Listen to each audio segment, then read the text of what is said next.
तो आज show time explainer पे एक्सप्लेन करने जा रही हैं रिवरडेल के सीजन 2 का एपिसोड नंबर 1। तो चलिए शुरू करते हैं। स्टोरी कंटिन्यू होती है लास्ट एपिसोड से सीजन 1 के, जहां पर आर्ची के डैड को गोली मार दी थी एक चोर ने पॉप्स रेस्टोरेंट में। यहां पर आर्ची अपनी डैड की जान बचाने के लिए बिना लाइसेंस के गाड़ी ड्राइव करते हुए हॉस्पिटल में आके उन्हें एडमिट कराता है। जिस मोमेंट पे उसके दोस्तों को भी ये खबर मिल चुकी थी और वो आर्ची के पास पहुंचते हैं उसको सपोर्ट करने के लिए। इस मोमेंट पे आर्ची बताने लगता है कि किस तरह एक रोबर आकर पॉप्स रेस्टोरेंट को लूट रहा था और उसने फादर पे अटैक कर दिया। पॉप्स ने वहां पर एम्बुलेंस भी बुलाई, बट उससे पहले वो अपने फादर को अपनी ही कार में लेकर आ गया, क्योंकि उसे लगा कि उनकी जान बचाने के लिए एम्बुलेंस का वेट नहीं करना चाहिए। और अब हरमाइनी उसे कहती है कि शायद उसे इस मोमेंट पे अपनी मॉम को कॉल करके बुला लेना चाहिए, जहां पर आर्ची कॉल करके अपनी मॉम को बताने लगता है, जहां पर वो बहुत ज्यादा इमोशनल था और रिक्वेस्ट करता है कि जल्द से जल्द वो यहाँ पर आ जाएं, क्योंकि वो संभाल नहीं पाएगा इस पूरी सिचुएशन को।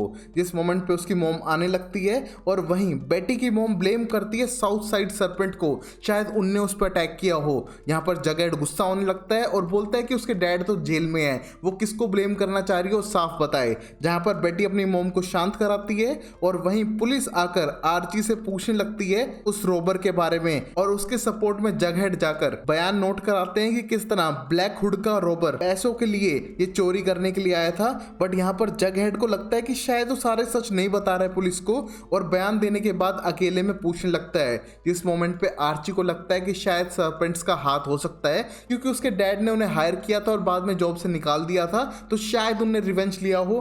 बट तभी जगहेड प्रॉमिस करता है उसे कि अगर सर्पेंट का इसमें हाथ हुआ तो पता लगा कर रहेगा, और जाता है सीधा साउथ साइड सर्पेंट के पास जो उसके डैड के दोस्त थे, और उनसे रिक्वेस्ट करता है कि उसके फादर फिगर पे गन से अटैक हुआ है और पता लगाना चाहता है कि वो कौन था साउथ साइड सर्पेंट। बट तभी वो लोग साफ करते हैं कि वो हुड मास्क पहन के नहीं आते हैं और वो उसकी फैमिली जैसा है जगहेड, तो वो उसकी हेल्प करने के लिए रेडी हैं। यहाँ पर बहुत ज्यादा इमोशनल था जगहेड, क्योंकि आर्ची के डैड उसके खुद के फादर जैसे थे, बल्कि बेटर थे जो उसको संभाल रहे थे। और अब वहीं बेटी इंसिस्ट करती है आर्ची को कि कपड़े चेंज करके आ जाए। उसके डैड अभी ऑपरेशन थिएटर में है, तब तक वो कपड़े चेंज करके आए, थोड़ा फ्रेश हो जाए, अपने डैड के लिए नए कपड़े ला सकता है घर से। जहां पर आर्ची जाने के लिए रेडी नहीं था, इसलिए वेरोनिका उसके साथ जाने लगती है और उसकी तसल्ली के लिए यहाँ पर बेटी केविन के साथ वेट करेगी आर्ची के डैड के लिए, और उसे टेंशन लेने की जरूरत नहीं है। जहां पर बेटी और केविन वेट करते हैं, बात करने लगते हैं कि किस तरह जगहेड ने उसे प्रपोज किया आई लव यू कह के, और बेटी ने एक्सेप्ट भी किया। और ये सब केविन के लिए बहुत ज्यादा सरप्राइजिंग था।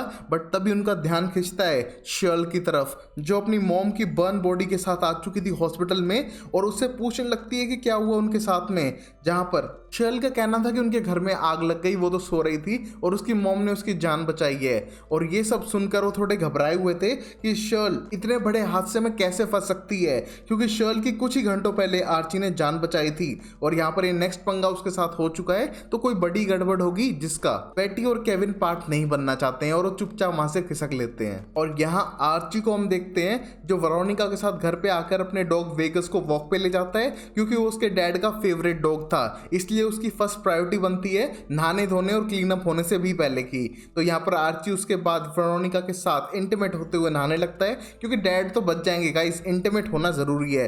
जहाँ पर इनके इंटीमेट होने के बाद वेरोनिका उसके डैड की चीजों को पॉलिथीन से निकालने लगती है जो वो हॉस्पिटल से लाए थे, बट इसके अंदर पर्स मिसिंग है, जिसको देख के आर्ची गुस्सा करने लगता है। बट तभी वेरोनिका का कहना था कि उसको नहीं पता इसमें पर्स नहीं है, तो शायद किसी और प्लेस पे रह गया हो, उन्हें ढूंढना पड़ेगा, और वो गुस्सा ना करे क्योंकि वो उसका साथ नहीं छोड़ने वाली है, चाहे वो कितना ही फ्रस्ट्रेटेड हो। यहाँ पर आर्ची अपने गुस्से को शांत करते हुए सीधा कॉल पिक करता है पुलिस स्टेशन की, जहां पर कुछ क्रिमिनल को पकड़ के रखा हुआ था पता लगाने के लिए कि उनमें से कोई तो नहीं है। जहां पर अकेला जाने लगता है आर्ची और पता लगाता है कि उनमें से कोई भी वो हुड वाला बंदा नहीं था, क्योंकि उसने उसको पास से देखा था और उसकी मेमोरी उसके दिमाग से शायद कभी ना जा पाए। वहीं पर वेरोनिका सीधा हॉस्पिटल जाती है, बताती है कि किस तरह पुलिस स्टेशन गया है और वो वरीड है पर्स के मिसिंग होने से, जो उसके डैड से बिलोंग करता है, शायद ये पर्सनल अटैक हो सकता है। जिस मोमेंट पे बेटी को ऐसा बिल्कुल नहीं लगता है, ये शायद कोई रॉबरी थी जिसमें फ्रेड एंड्रयूज एक पार्ट बन गए। यहाँ पर जगहेड को ऐसा नहीं लग रहा था, इसलिए वो बेटी के साथ जाता है पॉप्स रेस्टोरेंट में पर्स को ढूंढने के लिए। वहां पर उन्हें पर्स तो नहीं मिलता, बट पता लगाते हैं कि पॉप्स रेस्टोरेंट से एक भी रुपया चोरी नहीं हो पाया है। इसका मतलब शायद किसी ने टारगेट किया था फ्रेड एंड्रयूज को और ये सारी प्लानिंग हो सकती है।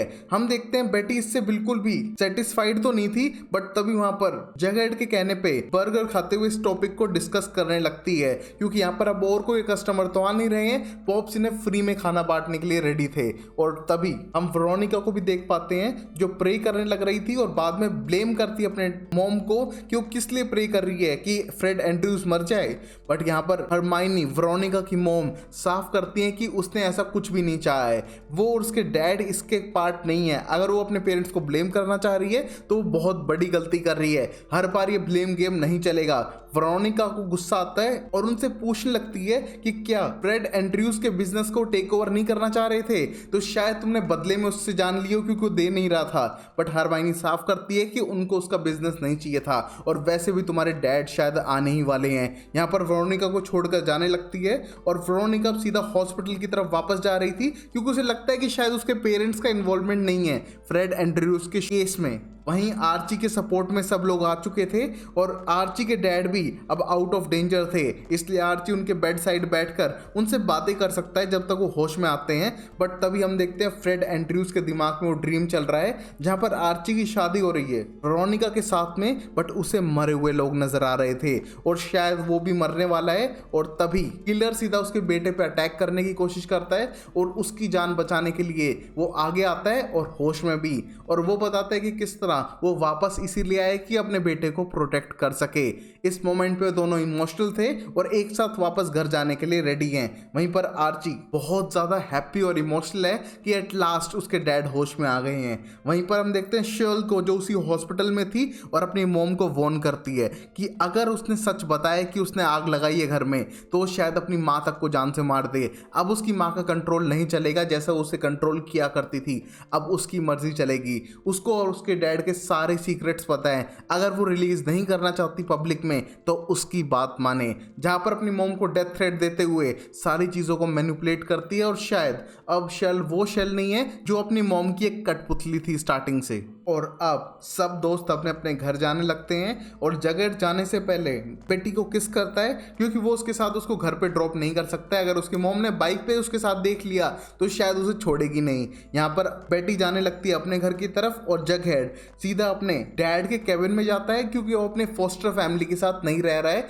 सिर्फ उनके पास डॉक्यूमेंटेशन है, बट अपने डैड के कैबिन के अंदर रहकर वो अपनी लाइफ को कंटिन्यू करेगा साउथ साइड सरपेंट में। बट वहां पर आ चुके थे साउथ साइड सरपेंट के लोग एक बंदे को मारते हुए जो पहले फ्रेड एंड्रयूज का एम्प्लॉय था, बट बाद में उसने रिवेंज के नाम पे बहुत सारी स्टोरीज बनाई कि किस तरह वो एक दिन फ्रेड एंड्रयूज को गोली से मार देगा उसको जॉब से हटाने के लिए। यहाँ पर पकड़ के बहुत बुरा सरपेंट ने उसे पीट दिया था, जिसके लिए जगह बिल्कुल भी खुश नहीं है। वो सिर्फ इंफॉर्मेशन चाहता था कि कौन था, बट ये वो बंदा नहीं है, ये सिर्फ फेंकने लग रहा था और असली कातिल अभी भी बाहर घूमने लग रहा है, जिसके लिए जगह टेंस्ड है। वहीं पर वेरोनिका के डैड आ चुके हैं और थोड़ा वो डिसअपॉइंटेड है वेरोनिका के बिहेवियर से, क्योंकि वो एक गुड गर्ल की तरह बिहेव बिल्कुल नहीं कर रही थी। यहाँ पर वेरोनिका बोलती है कि वो चेंज हो चुकी है और शायद उसके डैड को ऐसे ही एक्सेप्ट करना पड़ेगा। यहाँ पर उसके डैड उसे थोड़ा रूडली बिहेव कर रहे थे क्योंकि लंबे टाइम में मिले, सरप्राइज देने आए थे, बट वेरोनिका एक्साइटेड नजर नहीं आ रही है। और अब एंडिंग सीन में हम देखते हैं कि फ्रेड वापस घर आ चुका है और उसकी एक्स वाइफ उसका ख्याल रखने लग रही थी। यहाँ पर अब आर्ची का मिशन है अपने डैड को प्रोटेक्ट करना किसी भी फ्यूचर अटैक से, जिसके लिए वो बिल्कुल रेडी है। और रिवर के उस पार ग्रीन डेल में हम देखते हैं मिस ग्रंडी को जो स्कूल में पढ़ा रही थी और आज जैसा एक और लौंडा फंसा लिया है, उसे एक्स्ट्रा क्लास के चक्कर में अफेयर में फंसा चुकी है। बट तभी जैसे वो स्टूडेंट वहां से जाता है वही मास्क वाला बंदा उस पर अटैक करता है उसी की वॉयलेंस स्टिक से और उसे जान से मार देता है। और यहाँ पर एक और हत्या हो चुकी थी जो आर्ची से कहीं ना कहीं जुड़ी हुई है। अगले एपिसोड में देखते हैं कि होता क्या है। तब तक के लिए वीडियो को लाइक जरूर करना और यहीं पर एपिसोड नंबर 1 खत्म होता है। अगर आपको नेक्स्ट एपिसोड देखना है तो लिंक इन डिस्क्रिप्शन मिलेगा जब भी रिलीज होगा और प्लेलिस्ट में मिल जाएगा। तब तक के लिए टेक केयर, बाय बाय, सायोनारा एंड टाटा।